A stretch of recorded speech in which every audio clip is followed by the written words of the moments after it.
Guys, may napansin na ako sa hero na to. Tingnan nyo. Habang kinakain niya kasi dito yung manok mga par, parang ipapasok niya dito sa ano. Tingnan nyo. Grabe mga par, ang angas no. So itry natin dito sa blue buff mga par kung ipapasok niya ba rin. Tingnan nyo. Ayan, ipapasok nga niya mga par. So ayun, meron pang manok dito mga par. Kukunin din natin to, kakainin natin to mga par. Ayan, gutom na gutom tong si ano mga par, si Agodo. Ayan papasok niya rin mga par. Oh, yan pinasok niya. Grabe mga par, no, ang angas ng hero na to. So dito tayo mga par. Ay, wala na palang farm dito mga par. Naunahan na tayo. So eto na lang Lord mga par. Try natin to dito mga par kung pwede ba tong makain tong Lord mga par. Hala, may manok. Ba't may manok dito mga par? Pero ayun mga par, sumugo din yung manok mga par. Pero hindi natin siya makain mga par. So exempted pala yung Lord dito mga par na hindi makain. So dito mga par, ayan pag nag-second skill pala ako mga par, lalabas yung manok mga par.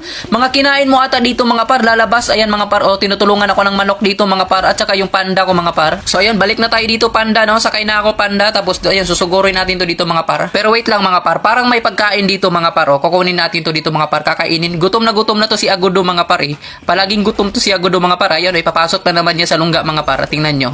O ayan mga par, ipapasok na niya yan mga par. O diba? Ang angas mga par. So ayan mga par, may manok na naman mga par, tapos mag second skill ako ulit. O dalawa na yung manok mga par. Ayan, pero mag SS slide dito mga par, susugurin natin yan mga par. O diba? Defeated mga par. Grabe mga par, napaka-cute, napaka-angas, napakasulit tong hero na to mga par. Tapos may nakasalubong pa talaga kaming kalaban dito mga par. Akala dito mga par makatakas na siya mga par. Gugulungan lang natin yan sa gate mga par, tapos balikin, tapos ayun kagatin, tapos ayun mga par, kiniis lang.